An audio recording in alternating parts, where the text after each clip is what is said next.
समागत्य वेदरूपमनामयं तुष्टावपरया भक्ता वालखिल्यादिभिर्वृतं देवसुरैः सदा वन्द्यं ग्रहैश्च परिवेष्टितं ध्यायन् स्तवन् पठन् नाम यः सूर्यकवचं सदा।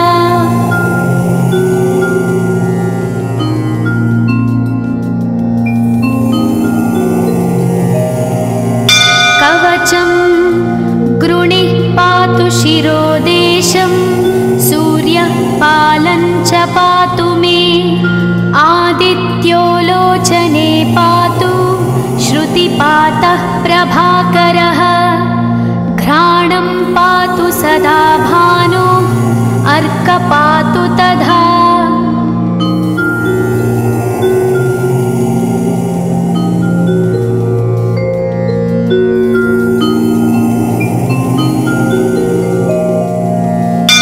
जिह्वं पातु जगन्नाथः कण्ठं पातु विभावसु स्कन्धौ ग्रहपतिः पातु भुजौ पातु प्रभाकरः अहस्करः पातु हस्तौ हृदयं पातु भानुमान्।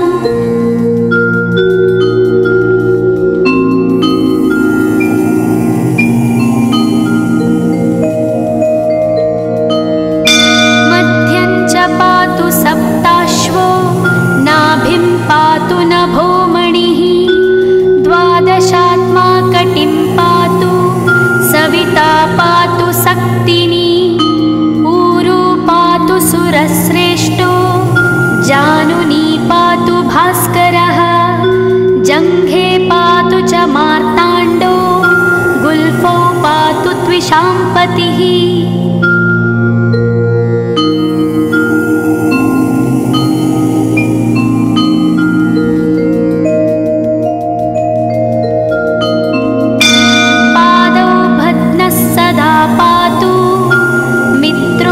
सकलं वपुः वेदत्रयात्मकस्वामिन् नारायण जगत्पते आयतयामं तं कञ्ची द्वेदरूपः प्रभाकरः स्तोत्रेणानेन सन्तुष्टो वालखिल्यादिभिर्वृतः।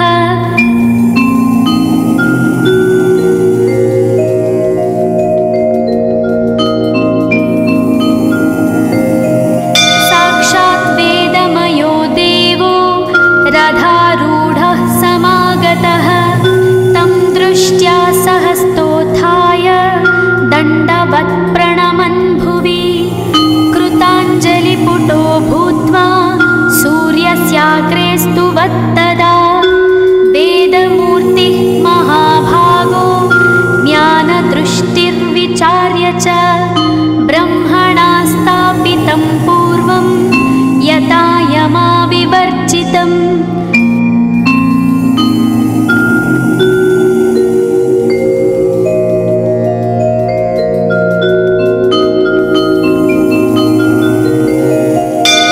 सत्त्वप्रधानं शुक्लाख्यं वेदरूपमनामयं शब्दब्रह्ममयं वेदं सत्कर्म ब्रह्मवाचकम् मुनिमध्यापयामास प्रथमं सविता स्वयं तेन प्रथमदत्तेन वेदेन परमेश्वरः यज्ञवल्क्यो मुनिश्रेष्ठः कृतकृत्यो भवत्तदा।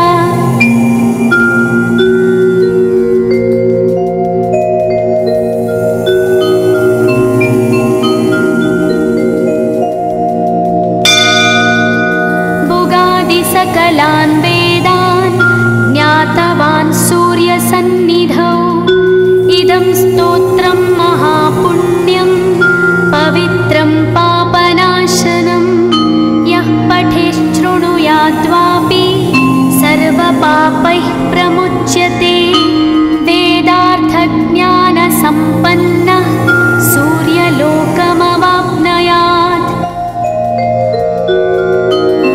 इति स्कन्दपुराणे गौ कवचं सम्पूर्णम्।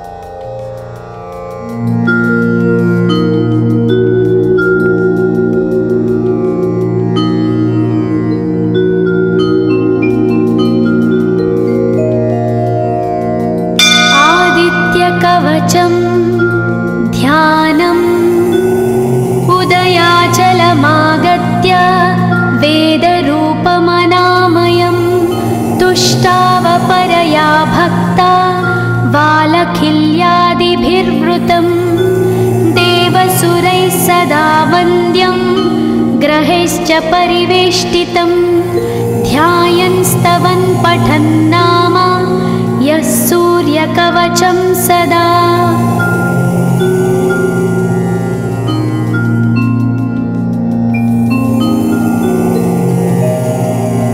कवचं गृणिः पातु शिरोदेशं सूर्यः पालं च पातु मे आदित्यो लोचने पातु श्रुतिपातः प्रभाकरः घ्राणं पातु सदा भानो अर्क पातु तथा।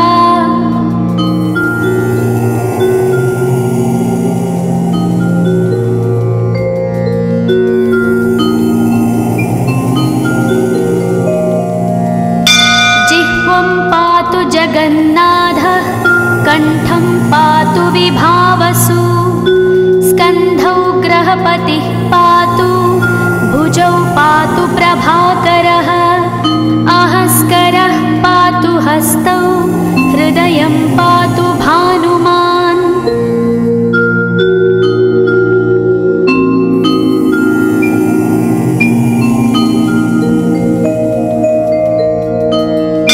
मध्यं च पातु सप्ताश्वो नाभिं पातु नभोमणिः द्वादशात्मा कटिं पातु सविता पातु सक्तिनी ऊरू पातु सुरश्रेष्ठो जानुनी पातु भास्करः जङ्घे पातु च मार्ताण्डो गुल्फौ पातु त्विषाम्पतिः।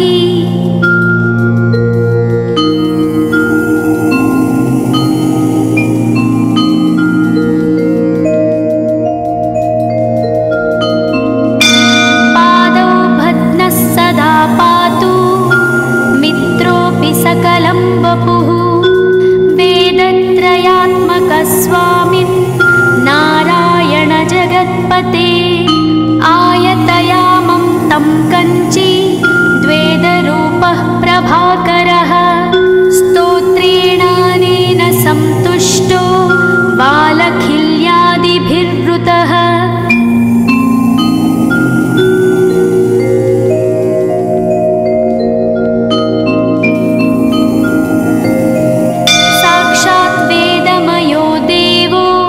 रथारूढः समागतः तं दृष्ट्या सहस्तोत्थाय दण्डवत् प्रणमन् भुवि कृताञ्जलिपुटो भूत्वा सूर्यस्याग्रे स्तुवत्तदा वेदमूर्तिः महाभागो ज्ञानदृष्टिर्विचार्य च ब्रह्मणा स्थापितं पूर्वं यथा यमाविवर्जितम्।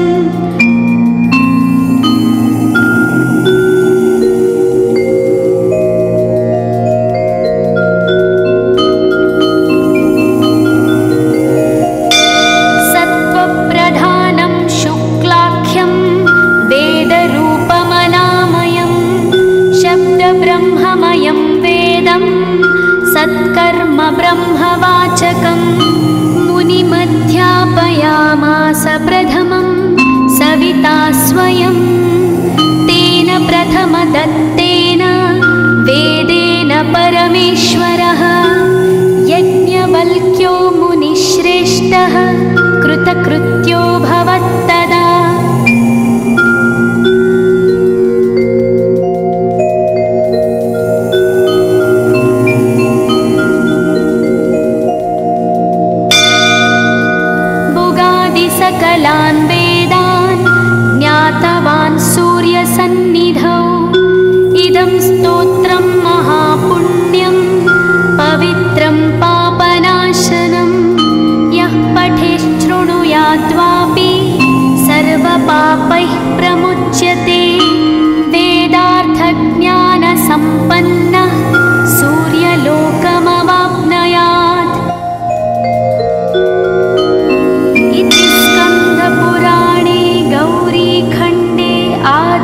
आदित्यकवचं सम्पूर्णम्।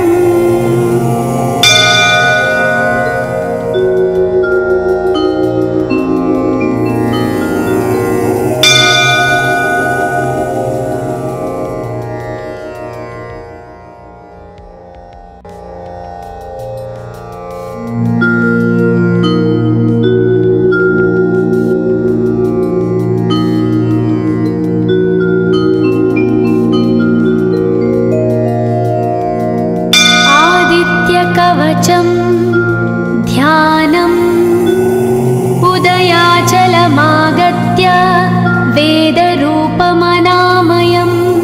तुष्टावपरया भक्ता वालखिल्यादिभिर्वृतं देवसुरैः सदा वन्द्यं ग्रहैश्च परिवेष्टितं ध्यायन् स्तवन् पठन् नाम यः सूर्यकवचं सदा।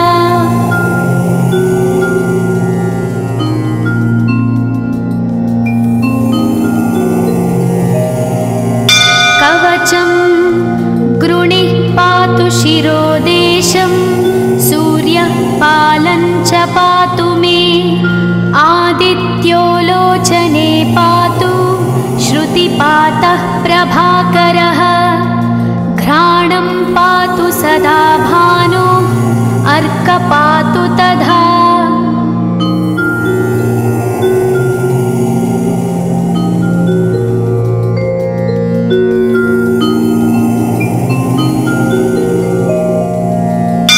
जिह्वं पातु जगन्नाथः कण्ठं पातु विभावसु स्कन्धौ ग्रहपतिः पातु भुजौ पातु प्रभाकरः अहस्करः पातु हस्तौ हृदयं पातु भानुमान्।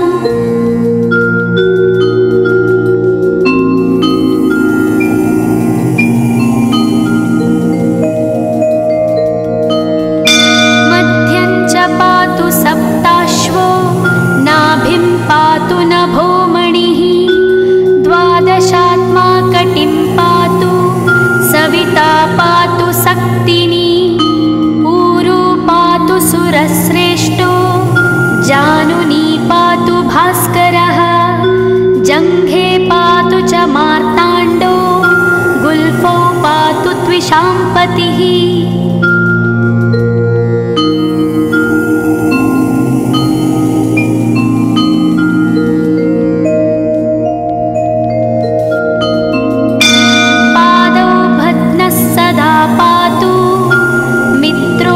सकलं वपुः वेदत्रयात्मकस्वामिन् नारायण जगत्पते आयतयामं तं कञ्ची द्वेदरूपः प्रभाकरः स्तोत्रेणानेन सन्तुष्टो वालखिल्यादिभिर्वृतः।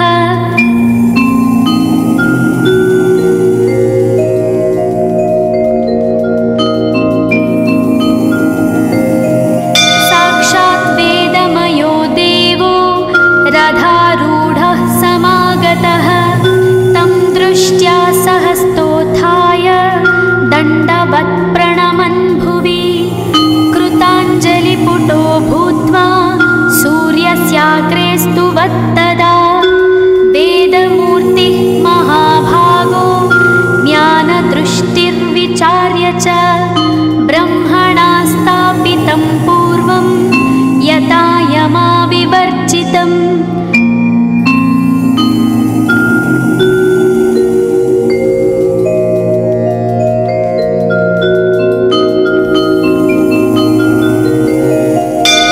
सत्त्वप्रधानं शुक्लाख्यं वेदरूपमनामयं शब्दब्रह्ममयं वेदं सत्कर्म ब्रह्मवाचकम् मुनिमध्यापयामास प्रथमं सविता स्वयं तेन प्रथमदत्तेन वेदेन परमेश्वरः यज्ञवल्क्यो मुनिश्रेष्ठः कृतकृत्यो भवत्तदा।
कवचं ध्यानम् उदयाचलमागत्य वेदरूपमनामयं तुष्टावपरया भक्ता वालखिल्यादिभिर्वृतं देवसुरैः सदा वन्द्यं ग्रहैश्च परिवेष्टितं ध्यायन् स्तवन् पठन् नाम यः सूर्यकवचं सदा।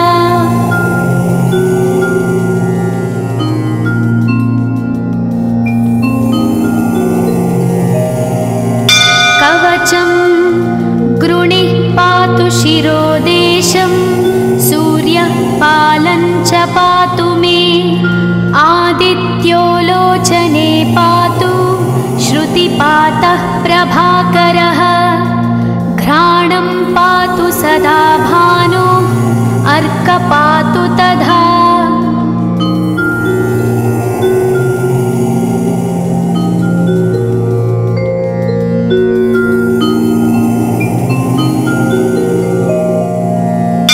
जिह्वं पातु जगन्नाथः कण्ठं पातु विभावसु स्कन्धौ ग्रहपतिः पातु भुजौ पातु प्रभाकरः अहस्करः पातु हस्तौ हृदयं पातु भानुमान्।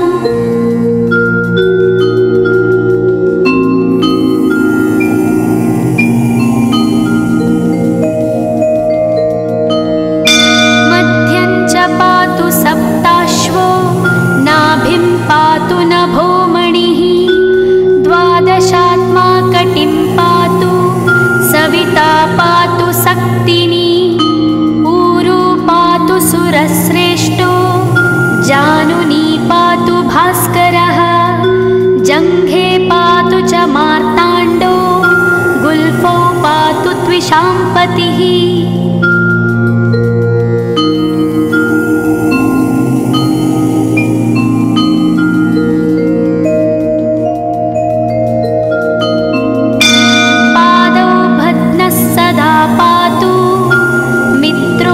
सकलं वपुः वेदत्रयात्मकस्वामिन् नारायण जगत्पते आयतयामं तं कञ्ची द्वेदरूपः प्रभाकरः स्तोत्रेणानेन सन्तुष्टो वालखिल्यादिभिर्वृतः।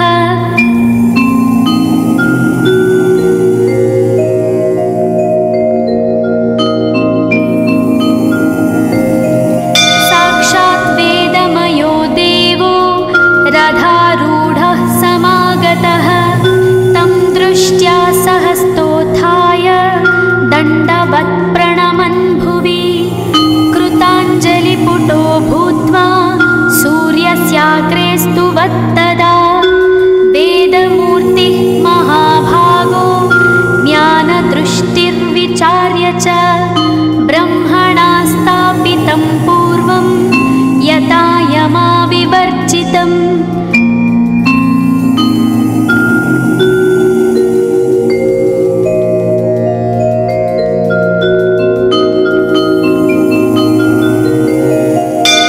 सत्त्वप्रधानं शुक्लाख्यं वेदरूपमनामयं शब्दब्रह्ममयं वेदं सत्कर्म ब्रह्मवाचकम् मुनिमध्यापयामास प्रथमं सविता स्वयं तेन प्रथमदत्तेन वेदेन परमेश्वरः यज्ञवल्क्यो मुनिश्रेष्ठः कृतकृत्यो भवत्तदा।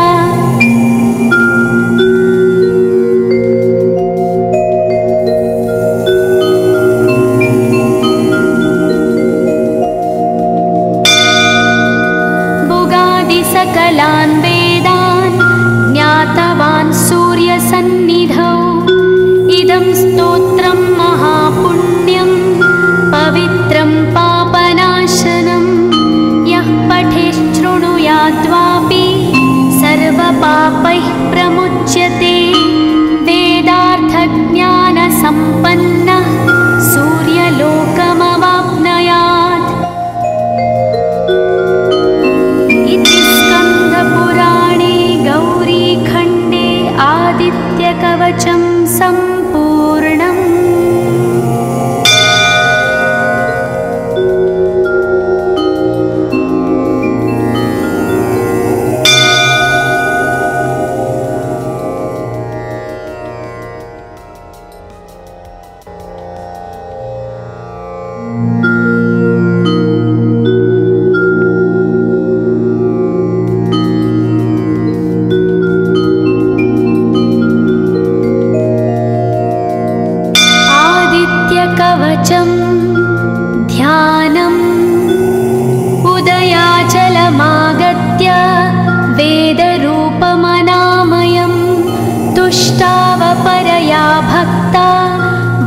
बालखिल्यादिभिर्वृतं देवसुरैः सदा वन्द्यं ग्रहैश्च परिवेष्टितं ध्यायन् स्तवन् पठन् नाम यः सूर्यकवचं सदा।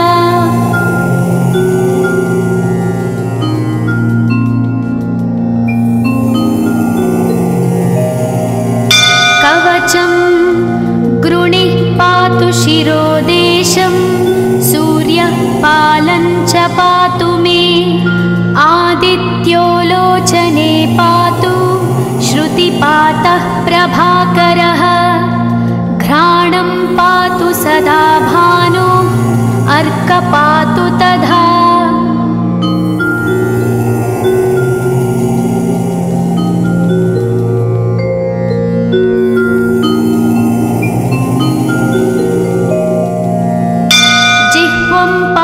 जगन्नाथः कण्ठं पातु विभावसु स्कन्धौ ग्रहपतिः पातु भुजौ पातु प्रभाकरः अहस्करः पातु हस्तौ हृदयं पातु भानुमान्।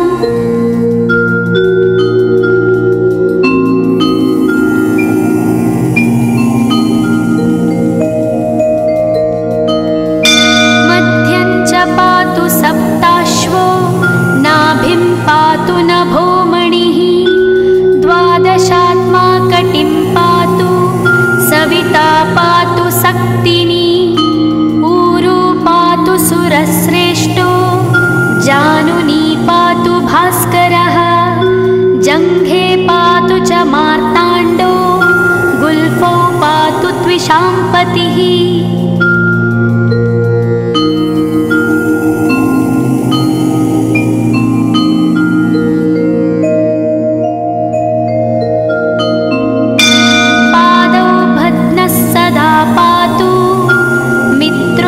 सकलं वपुः वेदत्रयात्मकस्वामिन् नारायण जगत्पते आयतयामं तं कञ्ची द्वेदरूपः प्रभाकरः स्तोत्रेणानेन सन्तुष्टो बालखिल्यादिभिर्वृतः।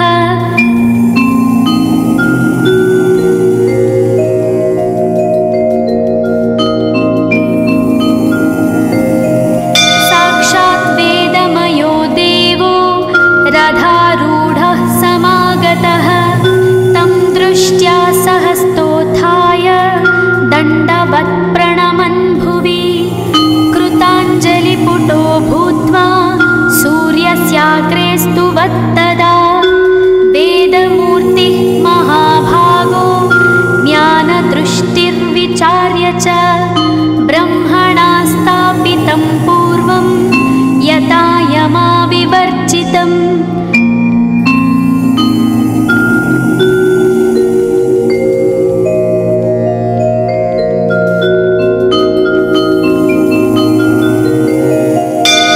सत्त्वप्रधानं शुक्लाख्यं वेदरूपमनामयं शब्दब्रह्ममयं वेदं सत्कर्म ब्रह्मवाचकम् मुनिमध्यापयामास प्रथमं सविता स्वयं तेन प्रथमदत्तेन वेदेन परमेश्वरः यज्ञवल्क्यो मुनिश्रेष्ठः कृतकृत्यो भवत्तदा।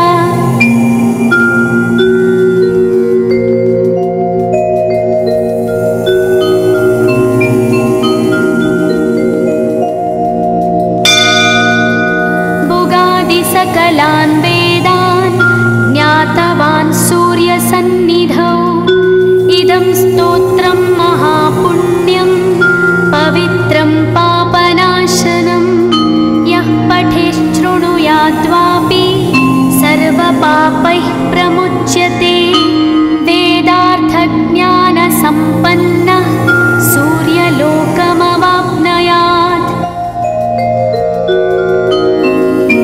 स्कन्दपुराणे गौरीखण्डे आदित्यकवचं सम्पूर्णम्।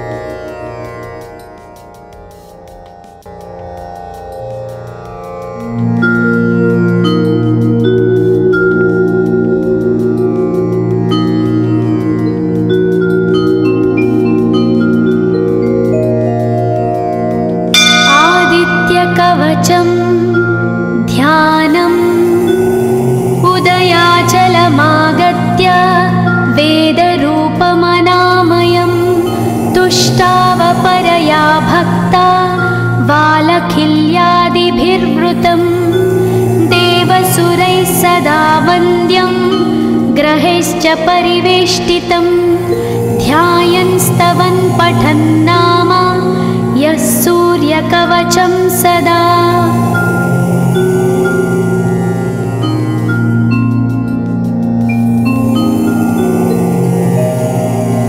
कवचं गृणिः पातु शिरोदेशं सूर्यः पालं च पातु मे आदित्यो लोचने पातु श्रुतिपातः प्रभाकरः घ्राणं पातु सदा भानो अर्कः पातु तथा।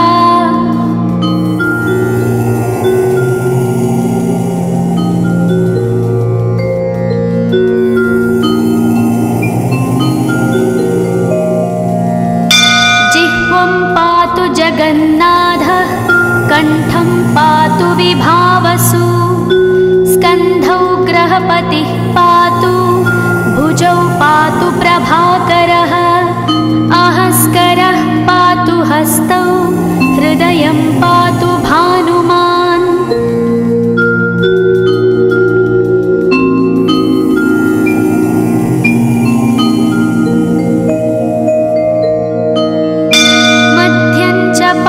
सप्ताश्वो नाभिं पातु नभोमणिः द्वादशात्मा कटिं पातु सविता पातु सक्तिनी ऊरू पातु सुरश्रेष्ठो जानुनी पातु भास्करः जङ्घे पातु च मार्ताण्डो गुल्फौ पातु त्विषाम्पतिः।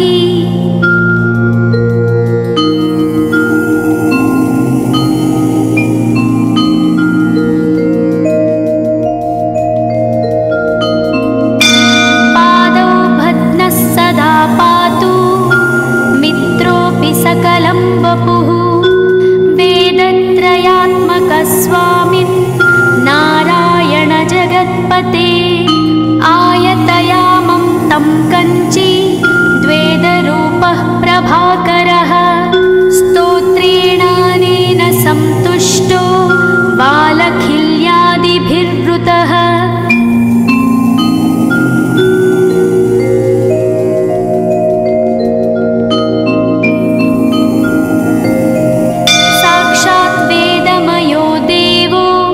रथारूढः समागतः तं दृष्ट्या सहस्तोत्थाय दण्डवत् प्रणमन् भुवि कृताञ्जलिपुटो भूत्वा सूर्यस्याग्रे स्तुवत्तदा वेदमूर्तिः महाभागो ज्ञानदृष्टिर्विचार्य च ब्रह्मणा स्थापितं पूर्वं यथा यमाविवर्जितम्।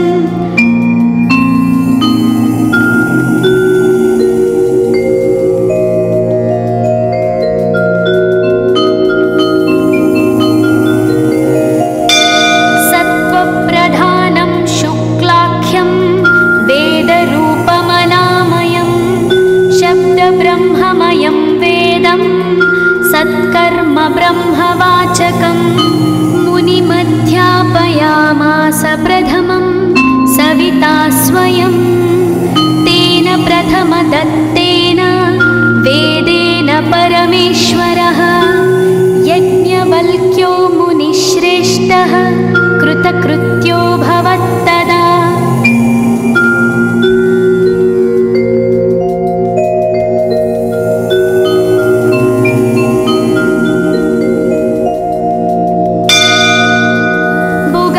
सकलान् वेदान् ज्ञातवान् सूर्यसन्निधौ इदं स्तोत्रं महापुण्यं पवित्रं पापनाशनं यः पठेत् शृणुयाद्वापि सर्वपापैः प्रमुच्यते वेदार्थज्ञानसम्पन्नः सूर्यलोकमवाप्नुयात्। स्कन्दपुराणे गौरीखण्डे आदित्यकवचं सम्पूर्णम्।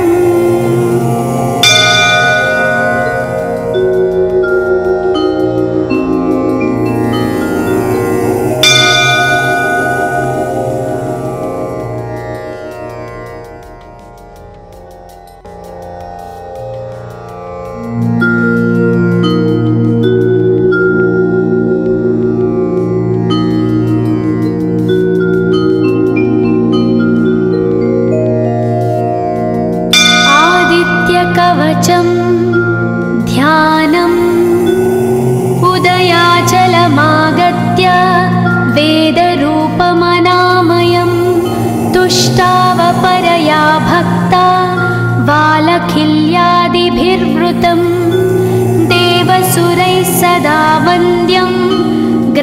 सूर्यैश्च परिवेष्टितं ध्यायन् स्तवन् पठन् नाम यः सूर्यकवचं सदा।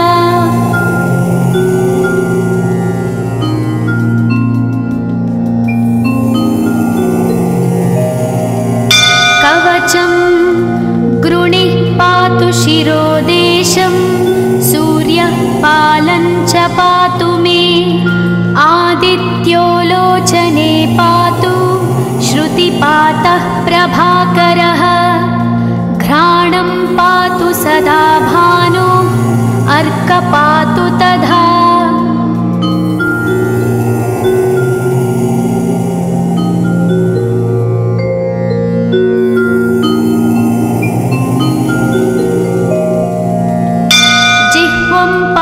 जगन्नाथः कण्ठं पातु विभावसु स्कन्धौ ग्रहपतिः पातु भुजौ पातु प्रभाकरः अहस्करः पातु हस्तौ हृदयं पातु भानुमान्।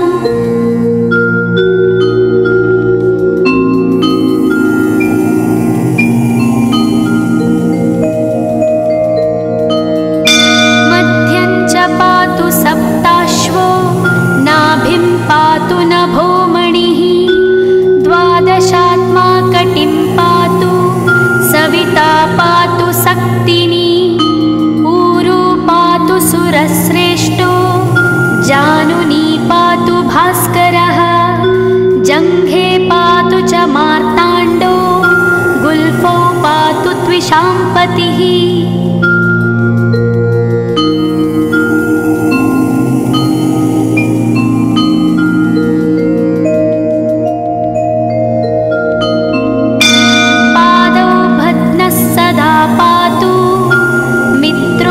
सकलं वपुः वेदत्रयात्मकस्वामिन् नारायण जगत्पते आयतयामं तं कञ्ची द्वेदरूपः प्रभाकरः स्तोत्रेणानेन सन्तुष्टो बालखिल्यादिभिर्वृतः।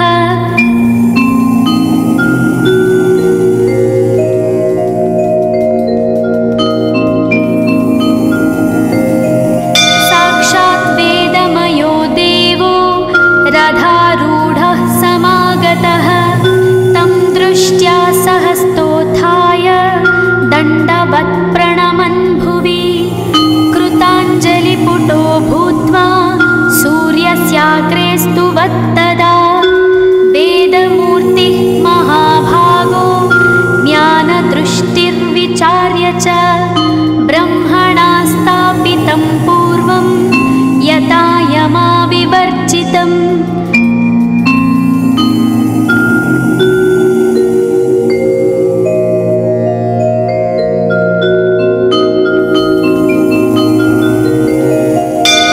सत्त्वप्रधानं शुक्लाख्यं वेदरूपमनामयं शब्दब्रह्ममयं वेदं सत्कर्म ब्रह्मवाचकम् मुनिमध्यापयामास प्रथमं सविता स्वयं तेन प्रथमदत्तेन वेदेन परमेश्वरः यज्ञवल्क्यो मुनिश्रेष्ठः कृतकृत्यो भवत्तदा।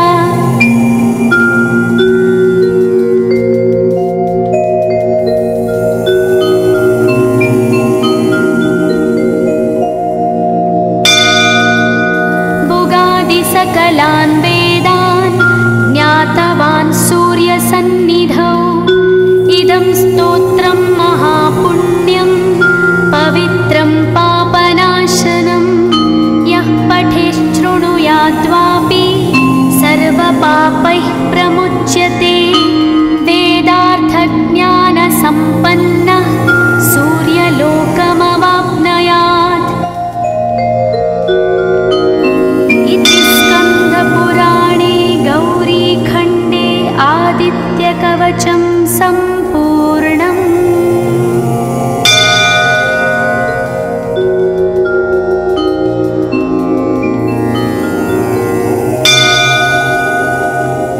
ॐ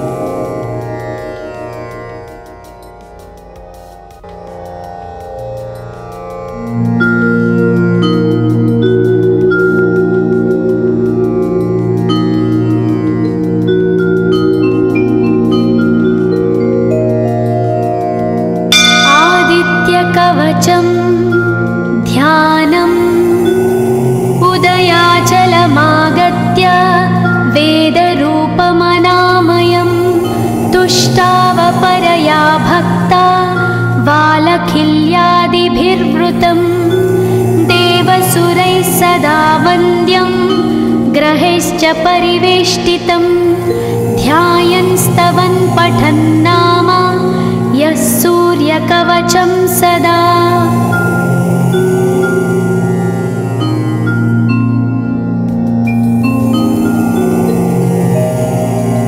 कवचं गृणिः पातु शिरोदेशं सूर्यः पालं च पातु मे आदित्यो लोचने पातु श्रुतिपातः प्रभाकरः घ्राणं पातु सदा भानो अर्कपातु तथा।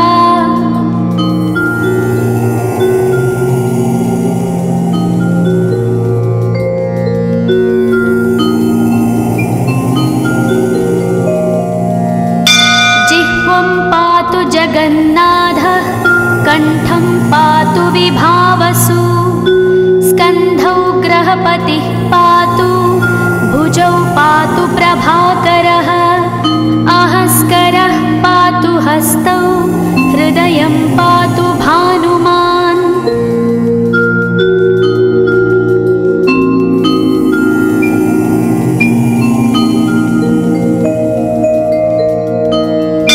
मध्यं च पातु सप्ताश्वो नाभिं पातु नभोमणिः द्वादशात्मा कटिं पातु सविता पातु सक्तिनी ऊरू पातु सुरश्रेष्ठो जानुनी पातु भास्करः जङ्घे पातु च मार्ताण्डो गुल्फौ पातु त्विषाम्पतिः।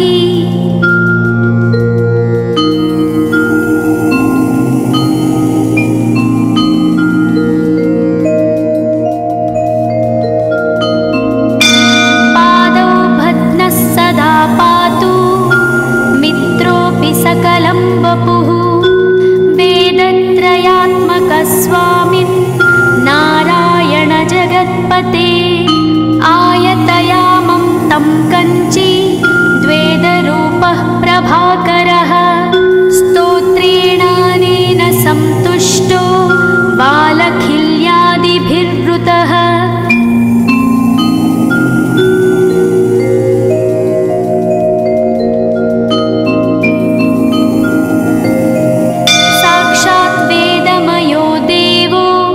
रथारूढः समागतः तं दृष्ट्या सहस्तोत्थाय दण्डवत् प्रणमन् भुवि कृताञ्जलिपुटो भूत्वा सूर्यस्याग्रे स्तुवत्तदा वेदमूर्तिः महाभागो ज्ञानदृष्टिर्विचार्य च ब्रह्मणा स्थापितं पूर्वं यथा यमाविवर्जितम्।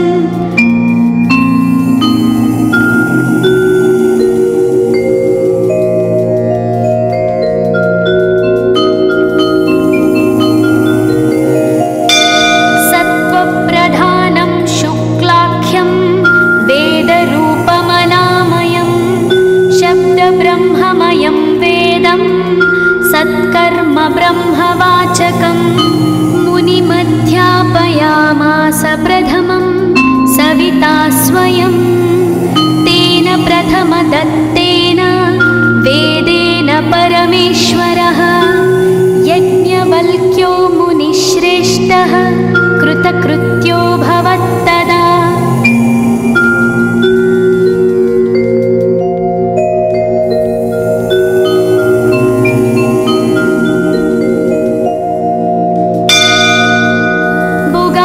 सकलान् वेदान् ज्ञातवान् सूर्यसन्निधौ इदं स्तोत्रं महापुण्यं पवित्रं पापनाशनं यः पठेच्छृणुयाद्वापि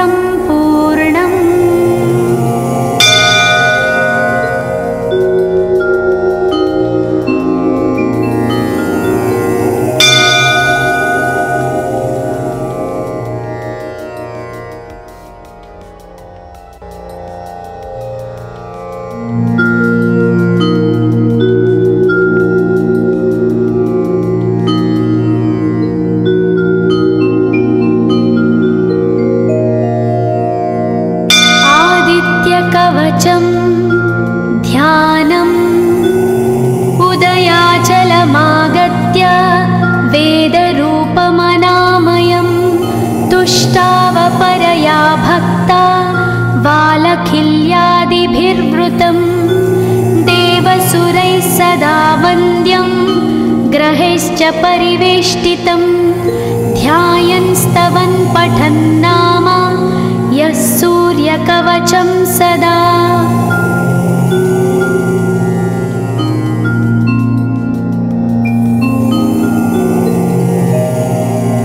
कवचं गृणिः पातु शिरोदेशं सूर्यः पालं च पातु मे आदित्यो लोचने पातु श्रुतिपातः प्रभाकरः घ्राणं पातु सदा भानो अर्कपातु तथा।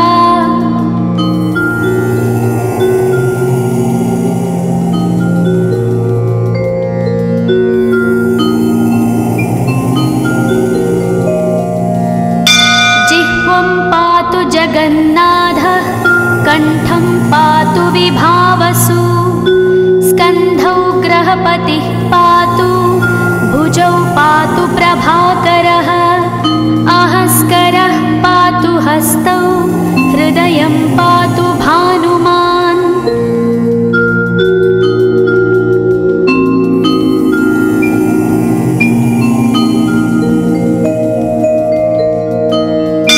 मध्यं च पातु सप्ताश्वो नाभिं पातु नभोमणिः द्वादशात्मा कटिं पातु सविता पातु सक्तिनी ऊरू पातु सुरश्रेष्ठो जानुनी पातु भास्करः जङ्घे पातु च मार्ताण्डो गुल्फौ पातु त्विषाम्पतिः।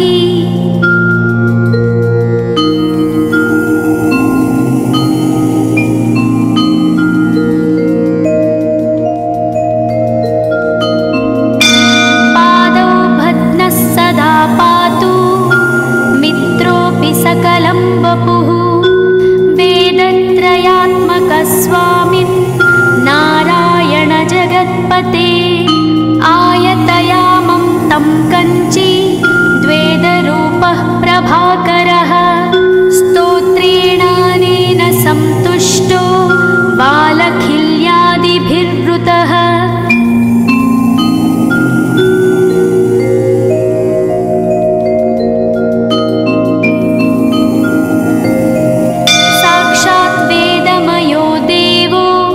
रथारूढः समागतः तं दृष्ट्या सहस्तोत्थाय दण्डवत् प्रणमन् भुवि कृताञ्जलिपुटो भूत्वा सूर्यस्याग्रे स्तुवत्तदा वेदमूर्तिः महाभागो ज्ञानदृष्टिर्विचार्य च ब्रह्मणा स्थापितं पूर्वं यथा यमाविवर्जितम्।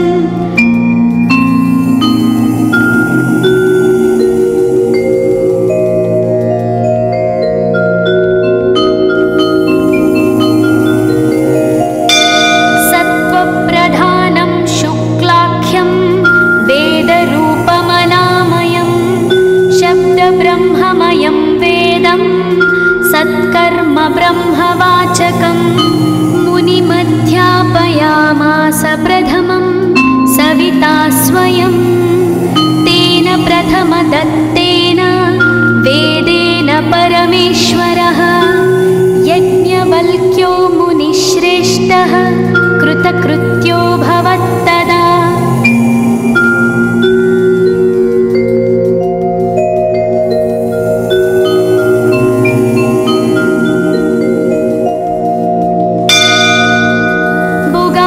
सकलान् वेदान् ज्ञातवान् सूर्यसन्निधौ इदं स्तोत्रं महापुण्यं पवित्रं पापनाशनं यः पठेत् शृणुयात्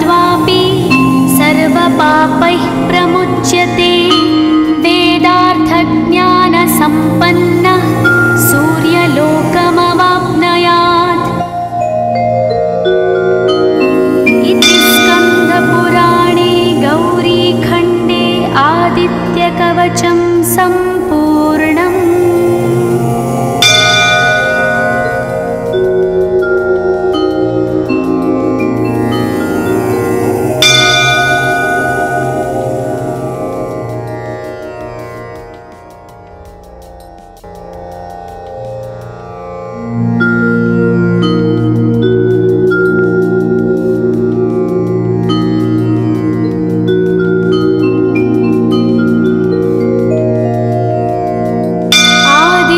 कवचं ध्यानम् उदयाचलमागत्य वेदरूपमनामयं तुष्टावपरया भक्ता वालखिल्यादिभिर्वृतं देवसुरैः सदा वन्द्यं ग्रहैश्च परिवेष्टितं ध्यायन् स्तवन् पठन् नाम यः सूर्यकवचं सदा।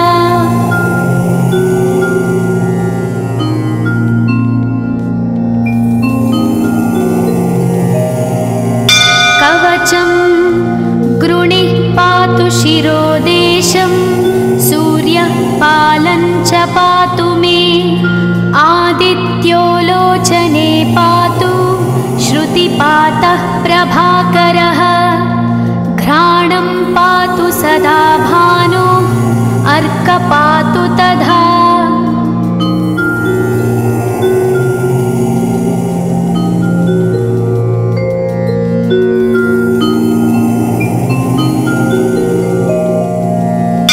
जिह्वं पातु जगन्नाथः कण्ठं पातु विभावसु स्कन्धौ ग्रहपतिः पातु भुजौ पातु प्रभाकरः अहस्करः पातु हस्तौ हृदयं पातु भानुमान्।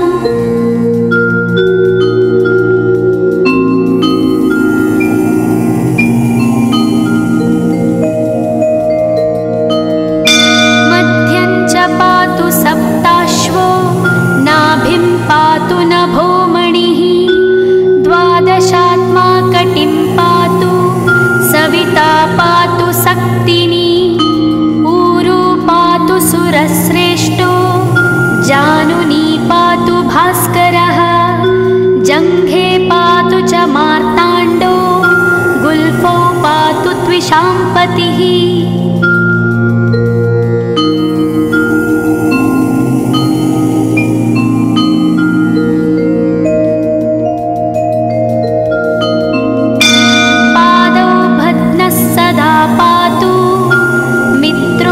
सकलं वपुः वेदत्रयात्मकस्वामिन् नारायण जगत्पते आयतयामं तं कञ्ची द्वेदरूपः प्रभाकरः स्तोत्रेणानेन सन्तुष्टो वालखिल्यादिभिर्वृतः।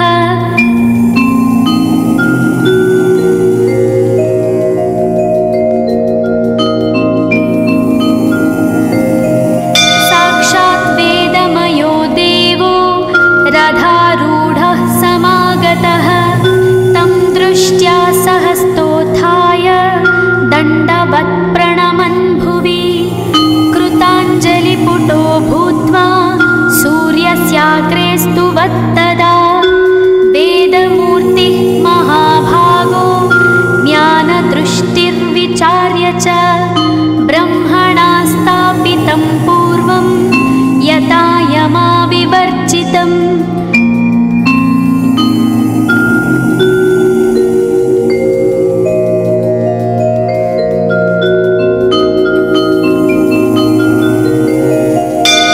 सत्त्वप्रधानं शुक्लाख्यं वेदरूपमनामयं शब्दब्रह्ममयं वेदं सत्कर्म ब्रह्मवाचकम् मुनिमध्यापयामास प्रथमं सविता स्वयं तेन प्रथमदत्तेन वेदेन परमेश्वरः यज्ञवल्क्यो मुनिश्रेष्ठः कृतकृत्यो भवत्तदा।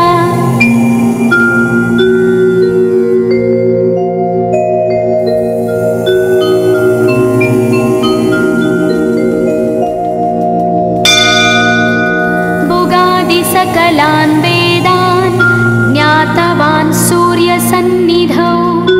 इदं स्तोत्रं महापुण्यं पवित्रं पापनाशनं यः पठेच्छृणुयाद्वापि सर्वपापैः प्रमुच्यते। वेदार्थज्ञानसम्पन्नः सूर्यलोकमवाप्नुयात्। इति स्कन्दपुराणे गौरीखण्डे आदित्यकवचं सम्पूर्णम्।